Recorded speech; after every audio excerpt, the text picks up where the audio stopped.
जिस विदेशी कंपनी के मालिक ने किया था रतन टाटा का अपमान, बदला लेने के लिए कंपनी को ही टाटा ने खरीद लिया था। रतन टाटा को अंग्रेज देना चाहते थे, अवार्ड बिछाई गई थी रेड कार्पेट, लेकिन देशभक्त टाटा ने पूरी दुनिया को कर दिया था हैरान। अपने सम्मान के लिए अंग्रेजों से भिड़ गए थे टाटा। रतन टाटा की दिलेरी की वो कहानी जिसे जानकर गर्व करेगा हर हिंदुस्तानी। रतन टाटा यारों के लिए यार, लेकिन बुरे लोगों के लिए काला सपना जैसे थे। टाटा हमेशा ऐसे लोगों को दोस्त बनाते थे जो हमेशा उनके साथ खड़े रहें। कर्मचारियों से भी रतन टाटा के रिश्ते घर जैसे हुआ करते थे। कई बार तो इकोनॉमी क्लास में भी सफर करते थे, लेकिन आत्मसम्मान से कभी भी समझौता नहीं किया।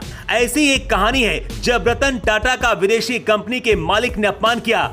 उस अपमान से रतन टाटा को इतना गहरा धक्का लगा कि उस विदेशी कंपनी को ही खरीद डाला और पूरी दुनिया को बता दिया कि रतन टाटा क्या चीज है। रतन टाटा की सबसे बड़ी खासियत यह थी कि अगर वो एक बार कोई फैसला कर लेते थे तो फिर पीछे कभी नहीं हटते थे।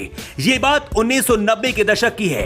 उस वक्त टाटा सन्स के चेयरमैन रतन टाटा थे। रतन टाटा ने अपने सपनों की कार टाटा इंडिका मार्केट में लॉन्च कराई।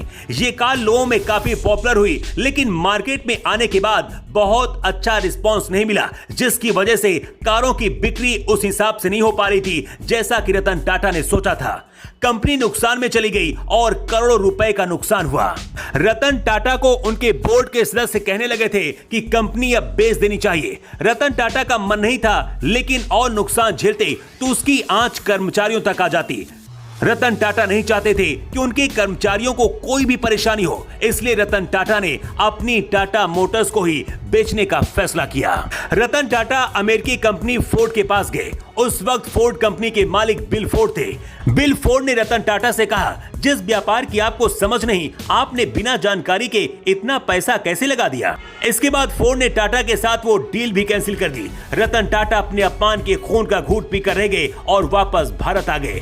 रतन टाटा ने जी तोड़ मेहनत करके टाटा मोटर्स को फिर से खड़ा कर दिया और किस्मत का चक्र देखिए। 2008 में टाटा ने ही JLR कंपनी को खरीद लिया। ये कंपनी फोर्ड के अंदर ही आती है जो लैंड रोवर जैसी गाड़ियां बनाती है, और इस वक्त भारत में फोर्ड कंपनी भी बंद हो चुकी है। देश के 3 सबसे बड़े ऑटोमोबाइल ब्रांड्स में टाटा मोटर्स शुमार है। रतन टाटा ने दुनिया की सबसे सस्ती कार टाटा नैनो लॉन्च करके टाटा मोटर्स को दुनिया के नक्शे पर ला खड़ा किया। टाटा नैनो को भारत में हर घर में मशहूर करना चाहते थे। 2008 में टाटा मोटर्स ने फोर्ड से जगुआर और लैंड रोवर को खरीद लिया। उस वक्त ये दोनों कार ब्रांड आगे बढ़ने के लिए संघर्ष कर रहे थे, लेकिन जब टाटा ने खरीदा उसके बाद भारत और दुनिया में ये लग्जरी कारें छा गई। जगुआर एक आला लग्जरी और स्पोर्ट कार ब्रांड बन गई। रेंज रोवर ने अपने लिए एक जगह बना ली, यहाँ तक कि पीएम मोदी के काफिले में भी रेंज रोवर कार शामिल है।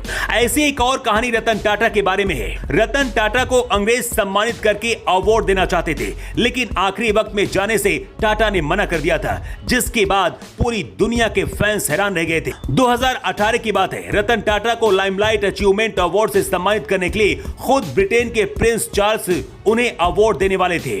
रतन टाटा के लिए ब्रिटेन के बर्किंघम पैलेस में समारोह रखा गया था, लेकिन आखिरी वक्त में टाटा ने अंग्रेजों के हाथ से अवार्ड लेने से मना कर दिया।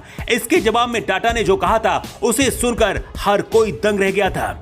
रतन टाटा ने जब कहा था कि उनके डॉग्स की तबीयत ठीक नहीं है, इसलिए वो बीमार हालत में उन्हें छोड़कर नहीं जा सकते। रतन टाटा के इस फैसले की चर्चा भी हमेशा होती है। जब तक इतिहास है तब तक रतन टाटा की कहानियां भी हिंदुस्तान और पूरी दुनिया में दोहराई जाएंगी।